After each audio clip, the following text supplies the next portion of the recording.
Bueno, lo primero es darle la bienvenida y agradecerle el haber aceptado nuestra invitación a Inmaculada Montalbán. Bienvenida aquí a nuestro país. Y Muchas gracias, es un honor. Bueno, contarles que Inmaculada, como les decíamos, es una experta en el tema de violencia de género, es integrante del Tribunal Superior de Justicia de Andalucía y está en nuestro país justamente para llevar adelante un seminario sobre este tema, pero es interesantísima su presencia porque tiene vasta experiencia, no solamente en el tema, sino en saber qué es lo que sucede a nivel de América Latina, en donde la situación se ha transformado en una tremenda, terrible, trágica costumbre que a diario nosotros, por ejemplo aquí en Uruguay, en los informativos, estamos casi que en forma permanente historiando, hablando, cuestiones de celos, cuestiones que tienen que ver con violencia doméstica que se arrastra desde muchísimo tiempo, fundamentalmente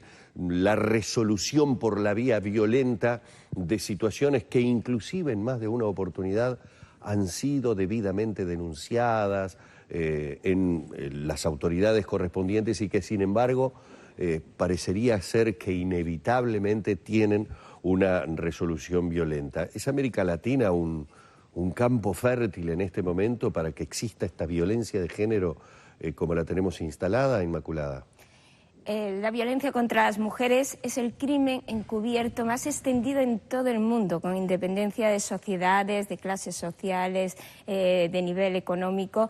Se da en todas las sociedades. Yo creo que América Latina está en una posición actual donde va a dar el paso importante de pasar de lo que era una cuestión privada, escondida dentro de los hogares, a situarlo en el espacio público, en la agenda política, como una cuestión de derechos humanos, porque cada vez que se priva de la vida a una mujer, se está atacando al sistema y a los derechos fundamentales. Y yo creo que ese salto cualitativo está a punto de darse y es muy importante. Inmaculada, tú vas hoy a hablar precisamente sobre marcos normativos en materia de violencia basada en género y generaciones. De eso se trata el seminario que hay esta tarde. ¿Hay una diferencia muy grande entre el marco normativo de América Latina y el de España, por ejemplo?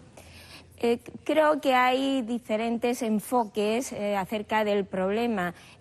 Fundamentalmente las líneas generales son coincidentes, pero sí que es verdad que hay un elemento clave, que es el posicionamiento político.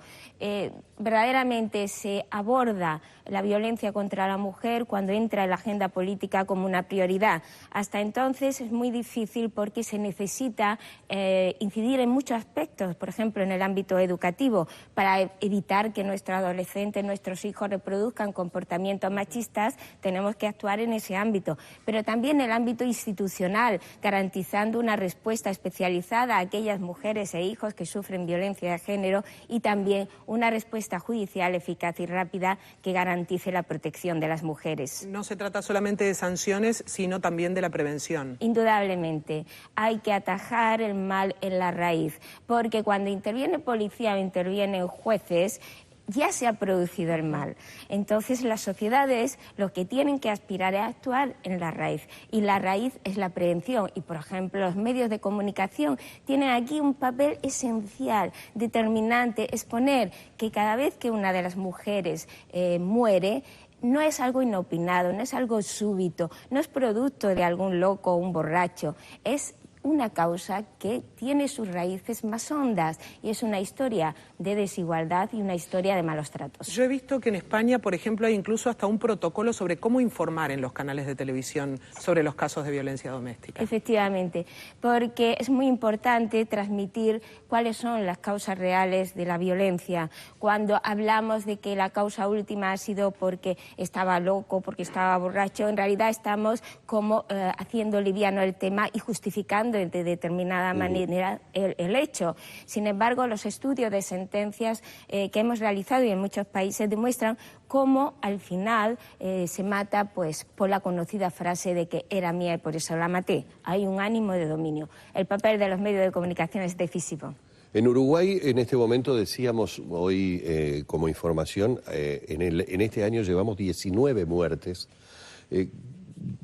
¿Es nuestro país, es Uruguay, digo, dada su experiencia a nivel latinoamericano, país con un índice importante, dada su escasa población, de hechos de violencia de género, con respecto a América Latina en este caso, ¿no? Es difícil establecer parámetros comparativos porque una de las cuestiones que yo creo que está pendiente es establecer estadísticas uniformes y fiables en todo el ámbito de Latinoamérica. Por lo tanto, si no contamos con los mismos parámetros, es difícil establecer una media o un término comparativo. En cualquier caso, siendo, como es importante, saber cuántas mujeres mueren víctimas del terrorismo machista, yo creo que existiendo una ya tenemos que preocuparnos. No, eso ni que hablar. Lo decía básicamente por aquello de que uno tiene la percepción, esto lo estoy diciendo desde un punto de vista absolutamente subjetivo y personal, que somos una sociedad profundamente machista. Uruguayos y argentinos, los rioplatenses, tenemos muchas cosas en común. Hay otras que no, nos diferencian y entre uruguayos y argentinos nos encargamos de establecer diferencias. Pues una percepción, reitero, muy subjetiva y personal de que nosotros, los rioplatenses, tenemos una sociedad fuertemente machista. De hecho, tenemos una música como el tango que de alguna manera en más de una oportunidad se ha asociado al tema de la violencia de género. No sé si esto, digamos, como comentario, como parte de la cultura popular, le ha llegado a usted en su estadía que ha tenido aquí en nuestro país. No me atrevería a decir esto. Yo creo que es cierto que hay diferentes canales, aparte de lo que son los canales institucionales, que sí que introducen ciertos comportamientos machistas, como micromachismos que no son palmariamente detectables, pero en general, y vuelvo a insistir, es un tema que se da en todas las sociedades y que nos lleva siglos de ventaja. Por eso es importante empoderarse institucionalmente y socialmente, y a mí me parece que la iniciativa de Ni Una Menos va dirigida en este sentido, para poner en evidencia que cada vez que se mata a una mujer se están vulnerando derechos fundamentales, y esto es contrario a lo que son los principios democráticos. Hay algunas cifras, lo que pasa que en Uruguay han alarmado, que tiene que ver con lo que decía Humberto, como por ejemplo, según datos de la CEPAR, la Comisión Económica para América Latina, del año pasado, en Uruguay hubo 25 muertes por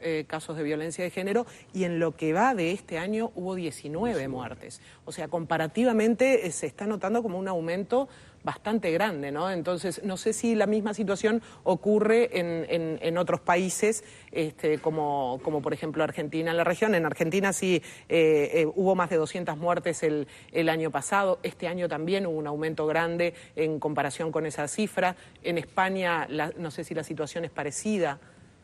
Es muy importante, efectivamente, conocer cuántos femicidios hay en cada sociedad y estudiar las causas últimas de este femicidio. Por ejemplo, los estudios que se hacen en España revelan cómo en el momento que la mujer decide anunciar su decisión de separación o decide abandonar la relación que tenía, es un momento crítico para ella. En esos momentos sí que se eleva el nivel de riesgo cuando ha existido una historia de malos tratos antecedentes. Por eso es muy importante analizar los casos que se producen en cada sociedad para dar una respuesta concreta. Claudia, tú hacías una pregunta que me pareció interesantísima porque me quedé pensando que Uruguay, tú le preguntabas sobre el conocimiento que tenés de que existe un protocolo en España para el momento de informar sobre un caso de violencia de género, sobre el caso de una muerte, y nosotros que manejamos información, ¿cuántas veces? Y me quedé pensando en lo que ella dijo, hemos dado como parte del detalle de la noticia el hecho de que la mujer estaba manteniendo una relación con otra persona, casi rayando en que el adulterio termina siendo hasta como una suerte de atenuante de la violencia ejercida en este caso por la expareja o por la pareja en el momento. Es decir, nosotros... Hasta no hace mucho hablábamos de crimen pasional, en realidad, y no violencia de género o violencia doméstica. A eso ¿no? iba, y entonces los llamados crímenes pasionales, tan metidos en la literatura inclusive, o sea, ya no estamos hablando solamente de lo que manejamos nosotros en los medios, sino recuerdo, y hasta un excelente serie española de hace unos cuantos años que se llamaba Crímenes de Pasión, en donde justamente se exponían este tipo de situaciones, pero bajo ese título. Bueno, hay un refrán que dice: quien te quiere no te matará. Es decir, que yo creo que tenemos que avanzar hacia eliminar esos mitos que han sido muy arraigados y que han venido a justificar en cierta medida las agresiones a las mujeres. Y esto forma parte de nuestra cultura y de una historia. Incluso legalmente, por ejemplo, en España, hasta los años 70, pues una mujer tenía que pedir permiso a su marido para poder vender sus propios bienes. Es decir, que es algo que ha estado normalizado. Por lo tanto, es cierto que nos enfrentamos a un cambio cultural, social, porque yo creo que la sociedad tiene que tener muy presente que no puede perder el talento de la mitad de su población, que son las mujeres, y por lo tanto cuando hay un ataque a sus mujeres es un ataque a la sociedad. Es un tema que involucra a mujeres y hombres por igual. Como conclusión, prevención desde la educación, desde la familia, desde los diferentes organismos y desde la infancia. Correcto. Y ayuda de los medios de comunicación, que son tan importantes. Eso es fundamental. Sí, en uno de los temas que a veces es muy difícil también para los educandos, porque si yo tengo un alumno al que le enseño determinadas normas de conducta y resulta que en casa tiene otras, voy a generar un conflicto también en ese niño, en esa niña, que por eso también es muy importante que desde la difusión de los medios y el apoyo del Estado se pueda también amparar a quienes pueden recibir ese doble mensaje cuando en realidad no debería ser así. Inmaculada, me parece más que oportuno el dar los detalles del seminario. Es en esta tarde, bueno, organizado por el Mides, y va a ser en el 4 Point. Sí, correctamente. Es con entrada libre, ¿verdad? Hay algunas épocas o periodos de ese encuentro que sí, son entrada libre. El seminario es mañana. Mañana, sí. Bien. Hoy hay otras actividades. El seminario es mañana en 4 Point. Vamos a recordar el nombre: Debate sobre marcos normativos en materia de violencia basada en género y generaciones. Correcto. Ahí vas a estar tú y otros expertos internacionales. Así es. Muy bien. Buena estadía en nuestro país. ¿Primera vez aquí en Uruguay? Primera vez, encantada. ¿Cuántas horas lleva o cuántos días? Bueno, muy poquito. Acabo de aterrizar. Bueno, ojalá se lleve una muy buena impresión. Muchas gracias, seguro que sí. Vamos con el cierre y, por supuesto, a seguir compartiendo con ustedes.